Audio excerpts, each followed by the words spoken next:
आणि आता या सगळ्या महत्त्वाच्या बातम्यांचा आपण वेगवान आढावा घेऊयात सुपरफास्ट 50 मधून।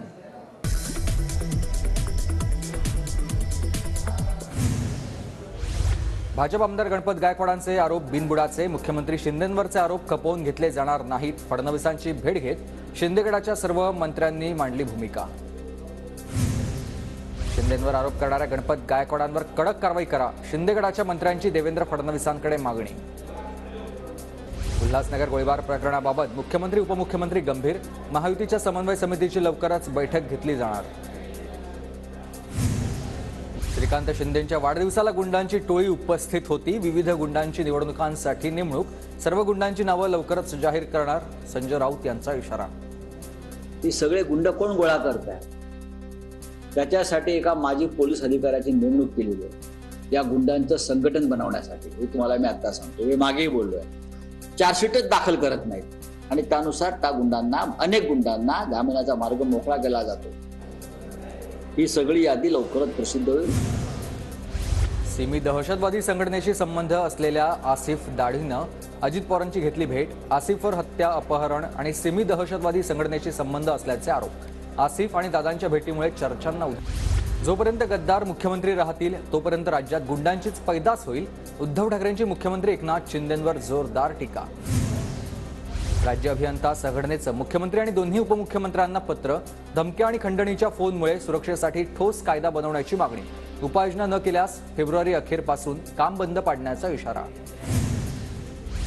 खोकेबाज महायुती सरकारमध्ये खोके वसुली स्पर्धा सुरू, ट्विटरच्या माध्यमातून विजय वडेट्टीवार यांची सरकारवर टीका, कंत्राटी सरकारमध्ये कंत्राटदार सुरक्षित नाहीत, वडेट्टीवार यांचा आरोप। राज्यातलं सरकार गुंडांना प्रोत्साहन देत आहे, सरकारचे आमदार बंदुका घेऊन फिरत आहेत, नाना पटोलेंचा राज्य सरकारवर घणाघात।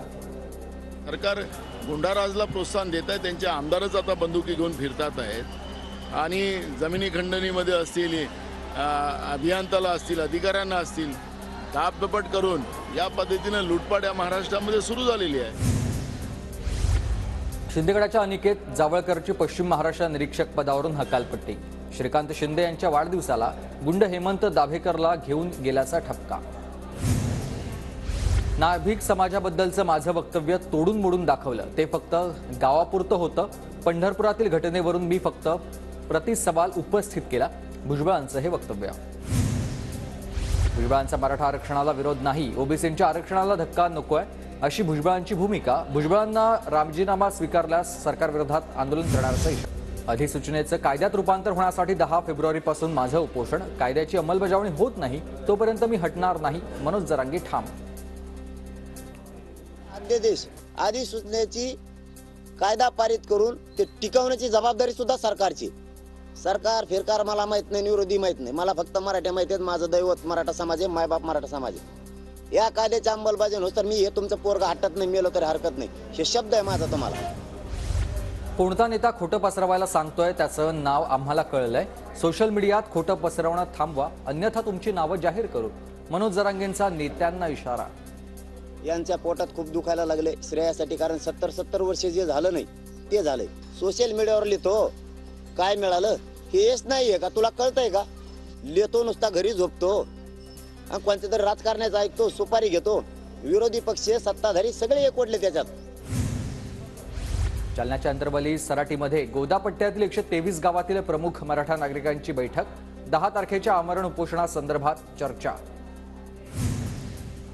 प्रकाश शेंडगेंच्या नेतृत्वात मुंबईत आज ओबीसी जनमोर्चाची बैठक, ओबीसी समाजाची दिशा, कोर्टातील लढाई, राजकीय दिशा ठरवली जाणार आहे।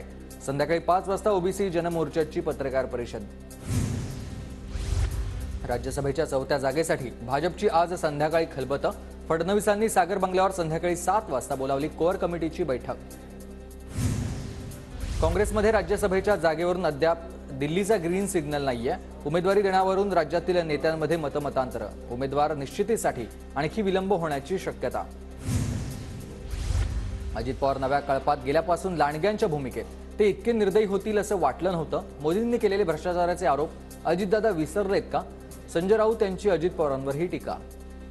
आपण ज्या लांडग्यांच्या भूमिकेत सगळे शिरलेले आहात, ही महाराष्ट्राची परंपरा कधीच नव्हती, संस्कृती महाराष्ट्राची कधीच नव्हती। याच मोदींनी तुमचा 70,000 कोटीच्या सिंचन घोटाळ्यावरती सगळ्यात आधी हल्ला केला होता हे तुम्ही विसरताय.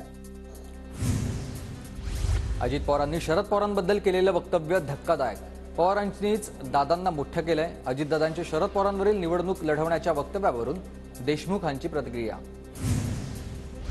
विधानसभा अध्यक्षांच्या निर्णयाविरोधात ठाकरे गट सुप्रीम कोर्टात ठाकरे गटाच्या वतीनं याचिका मेन्शन. लवकरच तारीख देणार असल्याचं सरन्यायाधीशांकडून स्पष्ट. मुस्लिम धर्मप्रचारकाच्या अटकेनंतर वाढलेल्या तणावानंतर घाटकोपर पोलिसांची मोठी कारवाई. घाटकोपर पोलिसांकडून गोंधळ घालणाऱ्या 5 जणांना अटक. दगडफेक आणि रास्ता रोको नंतर 5 जणांवर कारवाईचा बडगा. पूनम पांडेच्या अडचणी वाढण्याची शक्यता. पूनम पांडे विरोधात पोलिसात तिसरी तक्रार दाखल. एफआयआर दाखल करण्याची मागणी. तर पूनम पांडेवर कायदेशीर कारवाई होणार असल्याची मुंबई पोलिसांची माहिती. सोलापूरच्या अक्कलकोटमध्ये आंबेडकरी समाजाचा आक्रोश मोर्चा. कर्नाटकातल्या कोटनूर गावी डॉक्टर बाबासाहेब आंबेडकर यांच्या मूर्तीची विटंबना झाल्याच्या निषेधार्थ मोर्चाचं आयोजन. नागपुरात हजारो गोंडगोवारी आदिवासी समाज बांधवांचा मोर्चा धडकला. गोंडगोवारी समाजाला एसटी प्रवर्गाचा लाभ देण्याची मागणी. छत्रपती संभाजीनगरच्या चंपानेरमधील आश्रमशाळेतील शिक्षकांचं सामाजिक न्याय विभागाच्या कार्यालयासमोर उपोषण. आश्रमशाळेतील 9 शिक्षकांचं गेल्या 5 वर्षातील वेतन थकीत वेतन देण्याची आणि आश्रमशाळेवर प्रशासक नियुक्त करण्याची मागणी. प्रतापगडच्या मुख्य बुरुजाला दगडाऐवजी कडप्प्यात बसवण्याचं काम. साताऱ्यात पुरातन खात्याकडून डागडुजी करतानाचा हा प्रकार समोर. मुख्य बुरुजाला कडप्पे लावण्यास स्थानिकांचा विरोध. कांदिवलीतील शाळेत अल्पवयीन मुलीवर विनयभंग. पोलिसांकडून गुन्हा दाखल. शाळेच्या विरोधात पालकांचा गोंधळ. अकोल्यात जनसुविधेअंतर्गत 13,50,00,000च्या विकास कामांचा प्रस्ताव सादर. मात्र 8 महिन्यानंतरही निधी मंजूर न झाल्यानं विकास कामं रखडली. सोलापूरच्या माढ्यात ऊस गाळप रखडला.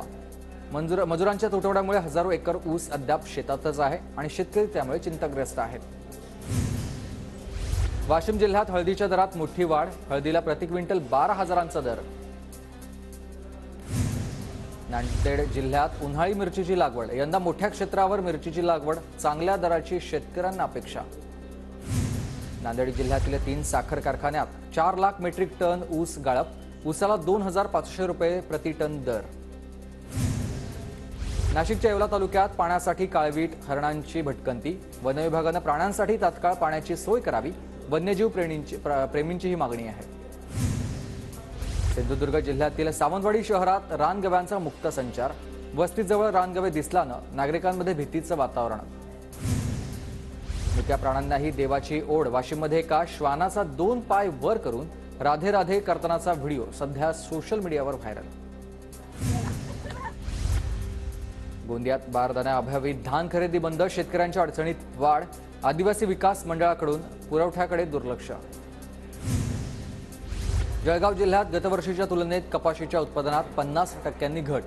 तर तूर उत्पादकांना लाभ. तुरीचे दर 10,000 रुपयांच्या पुढे गेल्यानं शेतकरी सुखावलाय. मुंबईच्या वांद्रे परिसरात शिवसेना महिला पदाधिकाऱ्यांसह हळदी कुंकू समारंभात मोठ्या संख्येनं महिला सहभागी. नाशिकच्या मालेगावात बस स्थानकासमोरील पुलाच्या कामामुळे मोठी वाहतूक कोंडी. भंडाऱ्याच्या लाखांदूरमधील स्मशानभूमी परिसरातील अवैध कोंबडी बाजारावर पोलिसांची धाड. नांदेडच्या उत्तर मतदारसंघातील निळा कंचननगर रस्त्याची दुरावस्था. लोणावळ्यातील इंद्रायणी नदीवरील जुना पूल पाडून नवीन पुलाचं काम आता सुरू झालंय. पुरंदर तालुक्यातील नीरा कृषी उत्पन्न बाजार समितीत कांदा लिलाव सुरू. दर शनिवारी बाजार समितीमध्ये कांद्याचा लिलाव होणार.